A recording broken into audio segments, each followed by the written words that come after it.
Hello everyone, welcome back to my YouTube channel. आज हम लोग पढ़ेंगे एमसीक्यू क्वेश्चन। ठीक है, जैसे कि आपको पढ़ा है तो डास्ट ऑफ स्नो एक पोएम था, ठीक है, जिसने रॉबर्ट फर्स्ट ने लिखा था। ठीक है, उसी के आज पर एमसीक्यू डिटेल्स आपको समझाने वाले हैं। ठीक है, आपको कहीं भी दिक्कत होने वाला नहीं है, बस आप वीडियो में एंड तक बने रहिए, आपको पूरा डिटेल से क्लियर से समझ में आ जाएगा, आपको कहीं भी दिक्कत नहीं होगा। अगर आपको कहीं दिक्कत होता भी है तो हम आपको कमेंट के थ्रू आप कमेंट कीजिएगा, हम कमेंट में आपको रिप्लाई देने की कोशिश करेंगे या फिर आपके लिए एक वीडियो अच्छा से बना देंगे। ठीक है, ये भी अच्छा है, कोई दिक्कत नहीं। ठीक है, तो चलिए देखते हैं। सबसे पहले आपको डास्ट ऑफ स्नो पूरा क्लियर से समझ में आ गया था, उसको पूरा लाइन बाय लाइन आपको 20 ऐसे मैन आपको पूरा क्वेश्चन सब 20 एमसीक्यूज लिखाने वाले, समझाने वाले। ठीक है, बहुत ही क्लियर से समझ में आने वाला है। ठीक है, तो चलिए देखते हैं। नंबर 1 में क्या बोल रहा है, पूरा लाइन से पढ़ते हैं, उसको पूरा डिटेल से समझते हैं। नंबर 1 में क्या है, who is the poet of the above poem बोल रहे हैं, इस पोएम का लेखक का नाम क्या है, इस पोएम को किसने लिखा है। ठीक है, यही क्वेश्चन कहा गया है। तो चलिए देखते हैं। नंबर 1 में क्या है, एच.जी. वेल्स। नंबर 2 में है रॉबर्ट फ्रॉस्ट। नंबर 3 में W.V. किट्स और नंबर 3 में किपलिंग। तो इसका पोएट का नाम क्या है, आपको पता ही होगा, हम आपको जब पढ़ाए हैं उस टाइम आपको बताए हैं कि इसका पोएट का नाम क्या है, रॉबर्ट फ्रॉस्ट लिखा है, जो कि एक अमेरिकन पोएट है। ठीक है, समझ में आ गया। ठीक है, अब नंबर 2 में क्या क्वेश्चन बोल रहा है, चलिए देखते हैं। नंबर 2 में है what is the name of the tree. इस पोएम में जो किस ट्री का मतलब इसमें जो जिक्र किया गया है, किस ट्री को यहाँ पे यूज किया गया है पोएम में, उसी का नाम बताने बोल रहे हैं। इस पोएम में ट्री कौन सा ट्री को यूज किया गया है, ठीक है, उसी को कहा गया है। तो देखते हैं, चलिए। नंबर 1 में क्या, ऑरेंज ट्री। नंबर 2 में हेमलॉक ट्री। नंबर 3 में ऑर्चिड ट्री और नंबर 3 में कैक्टस। तो इसमें कौन सा यूज किया गया, आपको पता ही होगा कि इसमें एक हेमलॉक ट्री का यूज किया गया है, जो कि एक जहरीला पेड़ है, पॉइजनस ट्री होता है। ठीक है, तो चलिए हम लोग टिक करते हैं। नंबर 2 इसमें क्या होगा, बी, इसमें हेमलॉक ट्री हम लोग का करेक्ट आंसर होगा। ठीक है, समझ में आ गया। तो चलिए देखते हैं नंबर 3 की ओर। नंबर 3 में क्या बोल रहा है, which bird was sitting on the tree. मतलब इसमें जो बोल रहा था इस पेड़ में क्या बैठा था। ठीक है, जैसे वहाँ पर पोएट में, जैसे कि आपको पोएम का समझाने वाले थे कि पोएट रास्ता से जा रहे होते हैं, उसके ऊपर कोई पक्षी बैठी होती है, तो उस पक्षी का नाम क्या है। ठीक है, उसी को कहा गया है which bird was sitting on the tree, पेड़ के ऊपर कौन सा पक्षी बैठी थी, वही कहा गया है। ठीक है, तो नंबर 1 में देखते हैं क्या है, क्रो। नंबर 2 में क्या है, पिकॉक। नंबर 3 में क्या है, पैरोट और नंबर 4 में क्या है, ईगल। तो हम लोग को पता है कि यहाँ पे 2 नेगेटिव सिंबल्स का यूज किया गया था। तो नंबर 1 में क्या था, हेमलॉक ट्री था, और नंबर 2 में क्या था, जो हम लोग का क्रो था, कौवा का। इन दोनों का पूरा पोएम में जो इन दोनों का पूरा जिक्र किया गया। ठीक है, इसको नेगेटिव से इसको पॉजिटिविटी दिखाने के लिए इस पोएम को लिखने का पूरा मकसद है। ठीक है, तो हम लोग का क्या था, तो इसमें जो हम लोग का है एक क्रो, एक नंबर हम लोग का करेक्ट आंसर होगा। ठीक है, समझ में आ गया। तो चलिए देखते हैं नंबर 4। नंबर 4 में क्या है, what are the 2 negative creatures that first use as carries of positivity. हम लोग का कवि जो है रॉबर्ट फ्रॉस्ट जो है, इसमें से कौन सा 2 कैरेक्टर को यूज किए हैं जो कि पॉजिटिव नेगेटिव से उसको पॉजिटिव दिखाने के लिए यूज किए हैं। ठीक है, तो वही को कहा गया है। तो इसमें कौन सा 2 नेगेटिव सिंबल्स है, उसको पॉजिटिविटी दिखाने के लिए कौन सा 2 कैरेक्टर का यूज किया गया है। तो चल देखते हैं। नंबर 1 में क्या है, स्नो और डस्ट। स्नो और डस्ट किए। नंबर 2 में क्या है, हेमलॉक ट्री या फिर रोड, और नंबर 3 में क्या है, हेमलॉक ट्री या फिर क्रो, और नंबर 4 में क्या है, नॉन, इनमें से कोई नहीं। तो आपको बताए थे कि इस पोएम में जो है हमको पूरा डिटेल से पूरा समझा दिए थे। इस पोएम में जो यूज किया है 2 कैरेक्टर नेगेटिव कैरेक्टर का यूज किया है, जो कि पॉजिटिव दिखाने के लिए। ठीक है, तो सबसे पहले हम आपको क्या बोलते हैं कि नंबर 1 में क्या है, हेमलॉक ट्री है, और नंबर 2 में क्या है, क्रो है। इस दोनों को नेगेटिव से पॉजिटिविटी दिखाने के लिए ये दोनों ये नेगेटिव सिंबल्स का यूज किया है। ठीक है, तो हम लोग का यहाँ पे क्या होगा, हेमलॉक ट्री और हेमलॉक ट्री और क्रो, सी हम लोग का करेक्ट आंसर हो जाए। चलिए नंबर 5 में क्या बोल रहा है, who shook down the hemlock tree. Hemlock tree को किसने हिलाया था। ठीक है, जैसे कि हम आपको पोएम से पहले आपको बताए थे, पोएम जब पढ़ा रहे थे उस टाइम में क्या बोल रहे थे, पोएम शूक को मतलब हिलाना या गिना आपको कहा था। ठीक है, तो हु शूक मतलब इसमें पेड़ के ऊपर से किसने हिलाया, किसने गिराया। ठीक है, तो उसी को कहा गया है। तो हम लोग आपको बताए थे कि नंबर 1 में क्या है, क्रो है, नंबर 2 में क्या है, कुक्कू है, नंबर 3 में मैना है, और नंबर 4 में पैरोट है। तो इसमें हम आपको बताए थे कि पोएम में 2 नेगेटिव सिंबल्स का यूज किया गया है। नंबर 1 है हेमलॉक ट्री और नंबर 2 है क्रो। ठीक है, तो इसमें हम लोग का क्या हुआ, जो किसने हिलाया था हम आपको बताए थे। इसमें तो कुकू बिल्कुल भी नहीं होता, कुकू के इस पोएम में जिक्र नहीं हुआ है। इसमें मैना का भी इस पोएम में बिल्कुल जिक्र नहीं हुआ है, और नंबर 4 पे या पैरोट भी इसमें बिल्कुल जिक्र नहीं हुआ है। तो हम लोग का क्या है, करेक्ट आंसर क्या होगा, हम लोग का करेक्ट आंसर होगा क्रो ने जो ये हेमलॉक ट्री को हिलाया था, तब ना कवि के ऊपर क्या डस्ट ऑफ स्नो गिर गया था। समझ में आ गया। तो नंबर 6 में क्या बोला, नंबर 6 में चलिए देखते हैं। In what mood was the poet earlier. कवि का जो मूड था ना, तो पहले कैसा था बोल रहा है, अर्लियर मतलब पहले होता है। ठीक है, कवि का मूड पहले कैसा था, जब बर्फ गिरने से पहले कवि का मूड कैसा था, इसी को क्वेश्चन कहा गया है। ठीक है, अर्लियर मतलब होता है पहले। ठीक है, समझ में आ गया। तो देखते हैं कवि का मूड कैसा था। नंबर 1 में क्या ऑप्शन बोल रहा है, नंबर 1 में प्लीजेंट, या फिर नंबर 2 में हैप्पी, या फिर सैड, या फिर गुड। कवि का मूड या प्लीजेंट मतलब होता है सुखद। ठीक है, और हैप्पी मतलब या खुश होता है, सैड मतलब उदास, और गुड मतलब अच्छा होता है। ठीक है, तो कवि का मूड पहले कैसा था, कवि का मूड हम आपको बताए थे कि कवि का मूड बिल्कुल भी सही नहीं था, बिल्कुल उसका दिन जो बिल्कुल खराब जा रहा था, उसका काफ़ी वो सैड थे। ठीक है, तो वही हम लोग का कहा गया है प्लीजेंट तो बिल्कुल नहीं होगा, हैप्पी भी नहीं होगा, गुड भी नहीं होगा, और हम लोग का क्या ऐसा करेक्ट आंसर क्या होगा, करेक्ट आंसर होगा हम लोग का सैड। ठीक, कभी का मूड बिल्कुल, उसका दिन जो बिल्कुल खराब जा रहा था, ठीक है, उसका किसी कारण से उसका बहुत दिन पूरा खराब जा रहा था और वो बिल्कुल उदास था, इसीलिए हम लोग का क्या होगा, कभी का मूड बिल्कुल सैड था पहले। ठीक है, अब नंबर 7 में क्या है, नंबर 7 में what fell on the poet.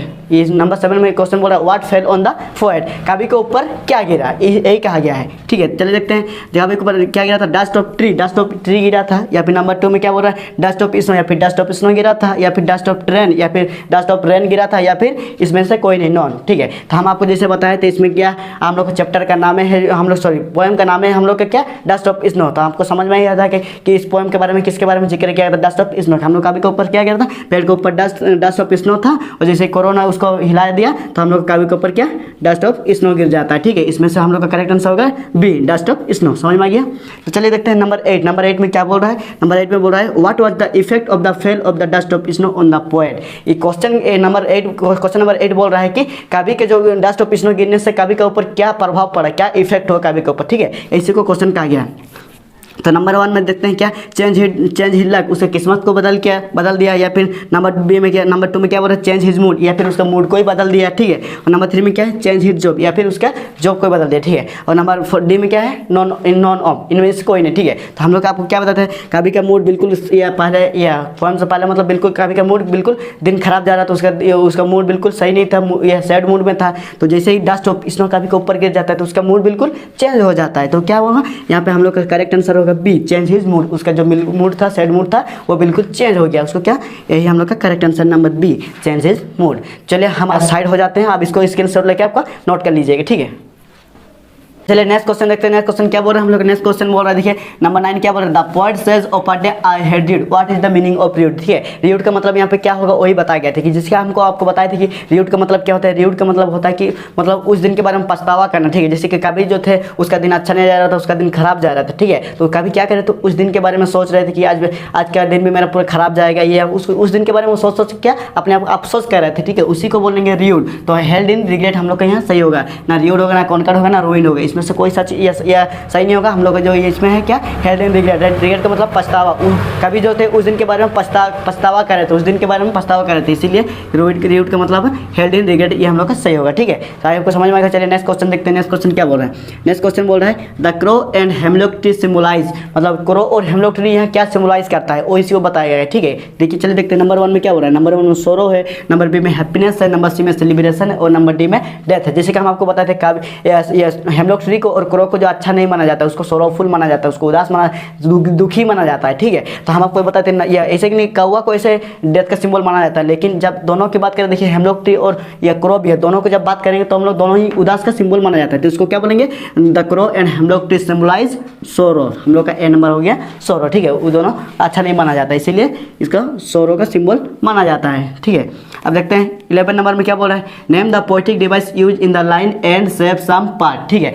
जैसे कि हम आपको बताते हैं इसमें पोएटिक डिवाइस क्या होगा। ठीक है, जैसे देखिए यहाँ पे क्या है, यहाँ इन्वर्टेड कोमा के अंदर दिया हुआ है, इसमें से क्या होगा, इसमें देखिए इसमें अगर एक ही लाइन में अगर एक ही लेटर से शुरू होता है उसको हम लोग बोलेंगे एलिट्रेशन। देखिए जैसे कि यहाँ पे एंड सेव सम पार्ट, देखिए यहाँ पे क्या है, यहाँ पे एस से शुरू हुआ है और यहाँ पे एस से शुरू हुआ है। ठीक है, तो इसको हम लोग बोलेंगे क्या बोलेंगे, जहाँ एक ही लाइन में एक ही लेटर से शुरू होता है उसको क्या बोला जाता है, एलिट्रेशन बोला जाता है। ये एक पोएटिक डिवाइस है। ठीक है, पोएटिक डिवाइस और भी तरह का होता है, लेकिन इस क्वेश्चन के थ्रू हम लोग को ये क्वेश्चन के मुताबिक हम लोग को ये एक ही लाइन से जो शुरू होता है एक ही वर्ड से उसको हम लोग एलिट्रेशन बोलेंगे। ठीक है, तो हम लोग का यहाँ पोएटिक डिवाइस क्या हो जाएगा, हम लोग का यहाँ पोएटिक डिवाइस हो जाएगा एलिट्रेशन, ना कि मेटाफोर, ना कि ऑक्सीमोरन, ना ही स्माइली, इसमें कुछ नहीं होगा। हम लोग का ए नंबर बिल्कुल सही है। ठीक है, एलिट्रेशन। और एक बार बता देते हैं, देखिए जहाँ एक ही लाइन में एक ही लेटर से शुरू होता है, एक ही वर्ड से शुरू होता है, उसको बोलते हैं एलिट्रेशन। समझ में आ गया। चलिए अब देखते हैं नंबर 12। नंबर 12 में क्या बोल रहा है, what does dust of snow represent. यहाँ पर डस्ट ऑफ स्नो क्या रिप्रेजेंट करता है, ये हम लोग का क्वेश्चन में बताया गया। ठीक है, तो चलिए आप देखते हैं डस्ट ऑफ क्या रिप्रेजेंट करता है। नंबर 1 में है healing power of nature, particles of snow, cool weather, या फिर नॉन। जैसे कि हम आपको बताए थे, जैसे जब पोएम में जब पढ़ा रहे थे वो हमारे नेचर में कहीं ना कहीं हम लोग हीलिंग पावर होता है। जैसे कि हम लोग कभी हम लोग का मूड काफ़ी उदास होता है, मतलब कभी कभी हम लोग बहुत सैड होते हैं, हम लोग को गर्मी फील होता है, तो हम लोग जब बाहर तरफ टहलते हैं घूमते हैं तो अच्छा सा कितना अच्छा ठंडा ठंडा हवा चलते रहता है, तो उसमें क्या होता है कि हम लोग का मूड जो था बिल्कुल मतलब गर्मी से हम लोग का ये मूड बिल्कुल या उदास रहता है, मतलब कैसे अजीब सा फील होता है। तो जैसे अच्छा अच्छा ठंडी ठंडी हवा चलने लगता है तो हम लोग का मूड काफ़ी फ्रेश हो जाता है, ठीक है। तो हम लोग को वो क्या करता है, रिकवर कर देता है, हम लोग को हील कर देता है, उसी को बोला था। इसलिए यहाँ बताया गया है रिप्रेजेंट, यहाँ डस्ट ऑफ इसमें क्या रिप्रेजेंट करता है, डस्ट ऑफ रिप्रेजेंट करता है हीलिंग पावर ऑफ नेचर। कहीं ना कहीं नेचर में भी यह हील करने के लिए पावर है, ठीक है। इसी को कहा गया है healing power of nature. 12 number सही, ठीक है। तो चलिए देखते हैं, अब इसको 2 सेकंड हम साइड हो जाते हैं, अब इसको स्क्रीनशॉट लेके नोट कर लीजिएगा, ठीक है। तो चलिए नेक्स्ट क्वेश्चन देखते हैं। नेक्स्ट क्वेश्चन 13 नंबर क्या बोल रहा है, ठीक है। चलिए देखते हैं, डस्ट ऑफ स्नो मीन्स, मतलब डस्ट ऑफ स्नो मीन्स क्या होता है, यही क्वेश्चन कहा गया था। जैसे कि हम आपको पढ़ाए थे डस्ट ऑफ स्नो का मतलब क्या होगा, हम चैप्टर में पढ़ाए थे। जैसे कि डस्ट ऑफ स्नो चैप्टर का नाम है, पोएम का नाम है, उसका मतलब क्या होता है, यही क्वेश्चन कहा गया है, ठीक है। तो हम देखते हैं नंबर 1 में क्या बोल रहा है, big particles of snow. Particles मतलब पता ना, छोटा छोटा टुकड़ा, ठीक है। बिग, तो यहाँ पे बोल रहा है बिग पार्टिकल्स ऑफ स्नो, ये बड़ा बड़ा बर्फ का टुकड़ा, ठीक है। और नंबर बी में क्या बोल रहा है, tiny particles of snow. Tiny का मतलब हम आपको बता दें कि टाइनी का मतलब क्या होता है, एकदम फाइन पार्टिकल्स ऑफ स्नो, छोटा छोटा टुकड़ा, ठीक है, छोटा छोटा कण, किसका, बर्फ का, ठीक है। इसमें क्या बोल रहा है, टाइनी पार्टिकल्स ऑफ स्नो, बर्फ का छोटा छोटा टुकड़ा। या फिर नंबर 3 में क्या बोल रहा है, नंबर 3 में बोल रहा है स्नो दैट हैज बिकम जैटी। जैसे कि स्नो मतलब बर्फ जो होता है बहुत या गंदा वाला बर्फ, ठीक है, तो वो टुकड़ा टुकड़ा वो छोटा छोटा गंदा वाला टुकड़ा, ठीक है। और नंबर डी में क्या बोल रहा है, small drops of snowy dust, या फिर स्मॉल छोटा छोटा बर्फ का टुकड़ा जो गंदा सा, उसका जो धूल जिसको बोलेंगे, डस्ट जिसको बोलेंगे, ठीक है। तो हम लोग जैसे आपको बताए थे कि स्नो मतलब क्या, डस्ट ऑफ स्नो, डस्ट मतलब क्या, डस्ट मतलब धूल होता है, बहुत छोटा छोटा कण होता है, ठीक है। और स्नो मतलब क्या, बर्फ का टुकड़ा कहा गया, इसमें वो मिट्टी वाला धूल वाला नहीं कहा गया, ठीक है। इसमें डस्ट ऑफ स्नो, डस्ट मतलब धूल और स्नो मतलब बर्फ का छोटा छोटा टुकड़ा, उसी को कहा गया है। तो इसमें हम लोग का क्या होगा, इसमें हम लोग का करेक्ट आंसर होगा B, tiny particles of snow. Tiny मतलब बहुत छोटा छोटा, फाइन पार्टिकल्स ऑफ स्नो, उसको बोलेंगे tiny particles of snow. B is the correct answer, ठीक है। चलिए अब नंबर 14 देखते हैं। नंबर 14 क्या बोल रहा है, which symbol has not been used in this poem. इसमें से कौन सा सिंबल है जो इस पोएम में यूज नहीं किया गया है, वही क्वेश्चन कहा गया है, ठीक है। तो चलिए देखते हैं नंबर 1 में क्या बोल रहा है, हेमलॉक ट्री, नंबर बी में क्रो, या फिर नंबर सी में स्नो, और नंबर डी में अम्ब्रेला। तो इसमें हम लोग को साफ साफ पता चल जा रहा है कि इसमें कौन सा यूज किया गया है, कौन सा यूज नहीं किया गया है, ठीक है। तो चलिए देखते हैं, हेमलॉक ट्री के बारे में भी जिक्र किया गया है, क्रो के बारे में बताया गया, और स्नो के बारे में भी बताया गया। तो यहाँ पे क्या, अम्ब्रेला छाता, ये इसमें छाता के बारे में बिल्कुल बताया नहीं गया, ठीक है। तो यही होगा हम लोग का करेक्ट आंसर, डी होगा, ठीक है। ये करेक्ट आंसर ई, या अम्ब्रेला को यहाँ यूज नहीं किया गया है, ठीक है। अब नंबर 15 में क्या बोल रहा है, which season is shown in the poem.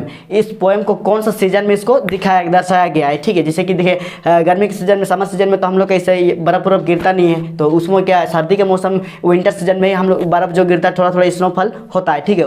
इसीलिए क्या गया, तो नंबर 1 में विंटर, नंबर बी में रेनी, या फिर नंबर सी में ऑटमन, और नंबर डी में समर। तो इसमें कौन सा सही होगा, हम लोग का करेक्ट आंसर होगा, इसमें क्या होगा, करेक्ट आंसर होगा ए होगा हम लोग करेक्ट आंसर, क्योंकि सर्दी के मौसम में भी हम लोग का बर्फ जो है या स्नोफॉल होता है, ठीक है। तो ये हम लोग का सही हो जाएगा, ठीक है। नंबर 16 में क्या हो रहा है, the poem dust of snow has how many stanza. Stanza मतलब क्या होगा, आप पूछेंगे। स्टेंजा मतलब होता है कि जैसे कि हम आपको वहाँ बताए थे, ये पोएम कितना लाइन का है, पोएम है हम लोग का 8 लाइन का है, ठीक है। 8 लाइन का है, लेकिन उसको 2 पार्ट में बांटा गया है। पहले 4 लाइन को एक पार्ट किया गया, और दूसरा 4 लाइन को एक पार्ट किया गया है। तो इसमें जो जैसे 4 लाइन को एक पार्ट किया गया ना, उसी को हम लोग स्टेंजा कहेंगे। जैसे 4 लाइन का एक पार्ट और 4 लाइन का एक पार्ट, क्या दो भाग में बांट गया है, और जो 2 भाग में बांटा गया है उसी को स्टेंजा कहा जाता है, ठीक है। तो हम लोग का इस पोएम में कितना स्टेंजा है, देखिए हम लोग का 1 2 3 4, तो हम लोग इसमें कितना स्टेंजा है, हम लोग का इसमें 2 स्टेंजा है, ठीक है। समझ में आ गया। तो चलिए अब इसको 2 सेकंड हम साइड हो जाते हैं, इसको स्क्रीनशॉट लेके अपने कॉपी में नोट कर लीजिएगा। चलिए अब नेक्स्ट क्वेश्चन देखते हैं। नेक्स्ट क्वेश्चन क्या बोल रहा है, ठीक है। 17 नंबर क्या बोल रहा है, hemlock tree is a poisonous tree. क्या हेमलॉक ट्री पॉइजनस ट्री है, येस और नो, ट्रू और फॉल्स में इसका जवाब देना है, ठीक है। चलिए देखते हैं। या हेमलॉक ट्री, जैसे कि हम आपको बताते कि ये हेमलॉक ट्री क्या होता है, एक पॉइजनस ट्री होता है, जहरीला पेड़ होता है, जो कि छोटे छोटे फ्लावर फूल लगे होते हैं, ठीक है। तो हम लोग का क्या होगा, ट्रू, ये हेमलॉक ट्री क्या है, एक पॉइजनस ट्री है, ठीक है। नंबर 18 क्या बोल रहा है, what was said for the poet. कवि के लिए क्या बचा, उस कवि के लिए क्या सेव हो। जैसे हम आपको बताया, जब पढ़ाने टाइम आपको बताते पोएम को जब समझा रहे पूरा डिटेल से, वो कवि का दिन बिल्कुल खराब जा रहा था, बिल्कुल सही नहीं जा रहा था, उसका दिन उदास था, उसका मन उदास था, बिल्कुल उसका दिन जो था बिल्कुल खराब जा रहा था। जैसे ही कवि जो एक पेड़ के नीचे से जा रहे होते हैं, ठीक है, ऊपर में एक कौवा बैठते हैं या हेमलॉक ट्री के ऊपर, और हेमलॉक ट्री पूरा क्या बर्फ से कवर हुए रहता है, बर्फ डस्ट ऑफ स्नो से कवर हुए रहता है। जैसे ही कौवा के मूवमेंट करने की वजह से या हिलने की वजह से क्या थोड़ा सा बर्फ डस्ट ऑफ स्नो क्या कवि के ऊपर, हमारा कवि का गिर जाते हैं, जैसे ही गिर जाता है डस्ट ऑफ स्नो, हमारा कभी का मूड बिल्कुल फ्रेश हो जाता है, काफ़ी चेंज हो जाता है और बोलते हैं मेरा जो बाकी का दिन जो खराब जाने वाला था, मतलब उस दिन उसका साथ वो इंसिडेंट अगर नहीं होता तो वो बिल्कुल उदास जाते पूरे दिन, उसके बारे में सोचने लगता है। लेकिन जैसे ही उसके पास डस्ट ऑफ स्नो गिर जाता है तो कभी का मूड बिल्कुल चेंज हो जाता है, फ्रेश होता है, ठीक है। तो उसी का जाता है कि उसका ऑप्शन क्या है, crow tree some part of a day snow. उसके लिए क्या बचा, उसके लिए बचा some part of a day, उसका बाकी का दिन जो खराब जाने वाला था वो बिल्कुल सेव हो गया, ठीक है। तो नंबर 19 क्या बोल रहा है, what is the rhyme scheme of this poem. इसका राइम स्कीम क्या है इस पोएम का, ठीक है। तो जैसे हम आपको बताते हैं राइम स्कीम का मतलब क्या होता है। राइम स्कीम का मतलब होता है कि तालगोल मिलना, मतलब कोई जैसे शायरी वगैरह में बोलते हैं ना, मतलब एक सुर लगा के जो बोलते हैं उसको बोलते हैं तालगोल, उसको बोलते हैं राइम स्कीम, ठीक है। जैसे कि हम हमको बताए थे, जैसे कि वहाँ पे या मूड रियूड हार्ट पार्ट ऐसे कुछ आपको बता दे, ठीक है। तो अब अगर नहीं देखें तो ये चैनल लिंक डिस्क्रिप्शन दे देंगे, आप वहाँ जाके वीडियो को चेकआउट कर सकते हैं और उसमें पूरा डिटेल्स समझा दिए हैं, उसमें सब देख सकते हैं। अगर पूरा समझ में नहीं आता फिर भी हम आपको समझा देते हैं कि मतलब राइम स्कीम का मतलब होता है ताल घोल मिलना, ठीक है। जैसे कि वहाँ पे तो हम वहाँ पे लिखे भी थे, पूरा लाइन का समझा भी देते हैं कि एबी करके उसका राइमिंग देते हैं, लेकिन उसका अब डायरेक्ट आपको इंडिकेट कर देना, आप वहाँ जाके देख लीजिएगा, ठीक है। तो इसमें क्या होगा, एबी का उसमें राइमिंग है, तो आप जाके वहाँ पे देख लीजिएगा, ठीक है। अभी दूसरा क्या बोल रहा है, why does the poet call dust of snow. कभी इसे डस्ट ऑफ स्नो क्यों कहा गया है, ये क्यों कहा है इसे डस्ट ऑफ स्नो, ठीक है। चलिए देखते हैं। नंबर 1 में क्या है, snow particles way too tiny. Number B में they come over him look like dust, या फिर दे फेल्ट लाइक डस्ट, या फिर दे लुक लाइक डस्ट। जैसे कि हम आपको बताए थे कि इसमें डस्ट ऑफ स्नो का मतलब क्या है, डस्ट ऑफ स्नो मतलब फाइन पार्टिकल्स ऑफ स्नो, छोटा छोटा बर्फ का टुकड़ा। इसके लिए इसका नाम, जो पोएम का नाम क्या दिया गया है, डस्ट ऑफ स्नो, इसी के बारे में कहा गया। तो हम लोग का आंसर क्या होगा, snow particles way too tiny. वो स्नो पार्टिकल्स बर्फ का टुकड़ा है, बहुत ही छोटा छोटा पार्टिकल्स, छोटा छोटा टुकड़ा है, इसीलिए इसके चैप्टर का नाम दिया गया है dust of snow. I hope कि आपको पूरी तरह से पूरा MCQ 20 समझ में आ गया है, ठीक है। अगर नहीं समझ में आता तो आप हमें कमेंट कीजिएगा, हम आपको जरूर से रिप्लाई करने का कोशिश करेंगे और कमेंट के थ्रू आपको समझाने की कोशिश भी करेंगे, ठीक है। तो आई होप कि समझ में आएगा। अगर वीडियो को अच्छा लगे तो वीडियो को लाइक कर देना और चैनल को सब्सक्राइब कर देना, और ज़्यादा से ज़्यादा इस वीडियो को अपने दोस्तों के पास शेयर कर, ताकि वो लोग भी कुछ सीख पाए, ठीक है। तो चलिए आज के लिए इतना ही, मिलते हैं नेक्स्ट वीडियो में। Thank you.